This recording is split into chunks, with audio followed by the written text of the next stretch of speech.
secondary because of injuries and whatever, and just the standards still stay the same. You guys still play pretty good defense. Just how difficult has that been to kind of rotate guys in and out, and how good's it been that's turned out so good?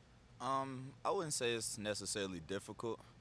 One thing we do live on is next man up, and when your name is called, be ready to go. So, and that's what we live by. No matter what happens, no matter who goes down in that moment, next man up, and we trust them and we're ready to go.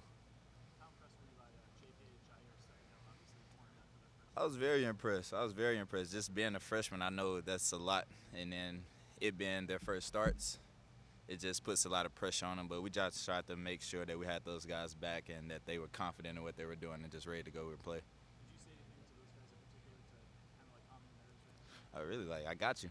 I got you. Like we are here. Defense got your back. Josh, Sonny got to go out there and get some early reps too. Just your thoughts on Sonny and what makes him ready for reps like that so young. Just his mindset. He wants to learn. He wants to get better, and he takes it all serious. So, I expect him to get in there and do what he does. Could you have skipped your entire senior year of high school and played as a freshman again? I don't think so. I don't think so. And that's just like I don't know. He's different. Like I call him a man child. That's my nickname. He's just built different, looks different. But all in all, like I said, like he's very mature for his age. Like he came in mentally like he was on it. Like it was nothing like you had to show him, teach him anything. When did he first stand out to you? I say first weekend camp for me because I wasn't around a lot when he was first here, but definitely that first week at camp, I could just tell like how mentally different he was from all the younger guys. Josh, when you say mentally different, like what do you mean by that? Just processing the game, understanding the playbooks, and learning like different stuff you may not pay attention to as a young guy. Josh, how do you help him on a night like last Saturday? Obviously, kind of a mixed bag result-wise for a guy getting a lot of his reps for the first time in his life. He hits that really dumb personal foul penalty and gets pulled out of the game, right? Doesn't go back in until it's well decided. Do you guys, as leaders in that room, have to talk to him? I mean, the coaches have said over and over he doesn't make the same mistake twice. Yeah. What's your message to him in that situation? Well, my message to him was just snap and clear. Play the next play. Don't beat yourself up about it. I know it's easy to go into that hole, but just try to lock in this next play and get it right the next time. Josh, for you, I know you said you were physically ready at the start of the year. You haven't played, in a while. Mhm. How long did it take you to feel like yourself? I was telling a couple guys that the other day that that's probably the first time I actually felt like myself. Yeah. As far as like running around and just feeling like myself, like I actually just felt different. Why do you think that was, and what was holding you back before? Not sure. I'm not sure. I don't know if it was just my mindset or thinking or my body feeling a certain type of way, but I just felt like I got out there and played like myself finally. You were very animated out there. Yeah. You played. Is that That's me, having fun, jumping around, everything. how Lathan didn't play last week? Mhm. I mean, knowing that you were going to be the guy, did that have any role in it? I actually didn't know. We didn't know. I didn't know Lathan wasn't playing, so that was a shock to me. I didn't know until like right before the game. So, yeah. How different playing a team like Wisconsin is your role as opposed to when you have the spread teams you guys see a lot?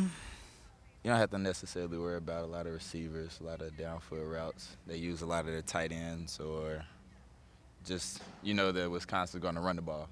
They're going to try to get physical with you. So we knew it was going to be that type of game coming in. So does that mean you're closer to the line of scrimmage than maybe you would be in another game? Yeah, definitely. But I mean, week in, week out, game plan always changes, so you really never know. Yeah. What do you like about what do you see about Rutgers that stands out to you? I say just their tenacity. They play. They don't give up, and that's goes with like Coach Shiano. I played with him my freshman year, and I know like he brought that mentality to Rutgers. Does that give you a little, maybe even more, a little added respect for Rutgers, knowing who their head coach is? I mean, Definitely why does. is that? It definitely does, cause Shiano, he recruits dogs. I say that. Like he wants to know that you're like when it's time to get gritty and dirty, like you're there. You're not running from it. You're not gonna shy away from it. And I think that's what kind of mentality he took to Rutgers. and they kind of bought in. And over the years, like you can see, like they play with teams, and they're not giving up a lot like they used to. They also look like a team that can pull anything out of the hat at any moment, right?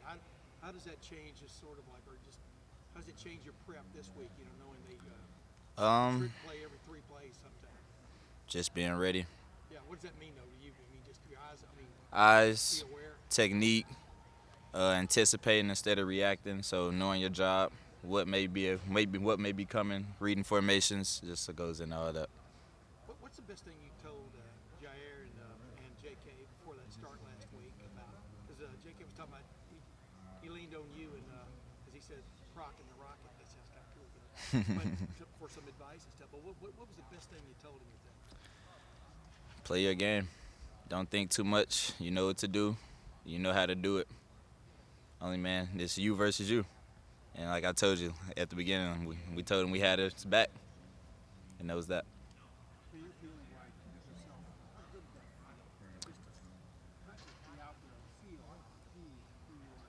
It felt great, actually. Yeah, I feel like that's what I've been looking for since the injury, or since coming back, just feeling like myself and playing like myself. And I feel like I finally got the chance to let loose and relax and just ball. Not really a moment. I just kind of feeling that I felt going into the game. Like I just felt it deep down. Does your body just feel different on a day like that when you finally, you said it was maybe the first time you felt like yourself. Do you just wake up that day like, okay, today doesn't hurt? Not necessarily. I mean, that's some days, shoot, without this metal in my body. But I say it's just, I don't know. It's some kind of excitement. Just going into the game, I get anxious. Is that amplified in a game against Wisconsin, knowing that they're Oh, yeah. going to come right at you? Oh yeah, definitely. It's amplified in any big game. Would you have returned that interception for a touchdown when Tanner got caught? Definitely, I was messing with him after that. I told him I would have, but it's okay. Just run straight ahead, wouldn't you? Yeah, you guys, but I guess he thought he had cut back and block it, so he was trying to follow that. Like what you said you were feeling. Did it feel like you were flowing and triggering? You know, I mean, what is that feeling like? I mean, is it just you feel like you're balling? It just feels like I know what I'm doing. I'm not rushing any reads. I'm not nervous about anything, overthinking anything. I'm just playing. Brock, you got your hands on one, but didn't get it. Yeah. Story of your career. You got your hands on a lot of them, can't pick them off. What do you need to do to get your hands on one? Shoot, just keep doing my job. Plays will come, and I think that's probably been my biggest flaw as a younger guy. I was always expecting for the big play, looking for the big play, wanting to make that play, and sometimes I got out of position. So right now it's just staying in position and waiting for my chance when I get it. How close, now that you've watched it a couple more times, how close were you on that? I was a lot closer than I thought I was, and I feel like I could have stepped around it, but it's okay. Things happen. I just made a in-moment decision and went with it. Again, are you still okay with it being a pass breakup, or are you really kicking yourself? No. I'm not okay with it, but I'm not mad that I got a pass breakup either. As long as he don't catch it, I'm good. You had money green too. You were gonna score probably. Oh yeah, a whole lot, whole lot of green. How many of those now do you think it is for you? I mean, like every time it's like, man, you were close. How many do you think it is? I couldn't even count, honestly. I know. You're gonna get one. Oh yeah. I was talking to some of the guys here. I said last year, even though it didn't count, I was 100% on the season, so I'm going off of that. When you get a pass breakup or you make a big play and then you hear that instant roar of the crowd, what's that like? Shoot, it's just a boost of adrenaline, honestly. Once you hear the crowd, you just want to do more. You want to hear it some more, so you do whatever it takes to hear that again, get to that moment. All right, thank you, Josh.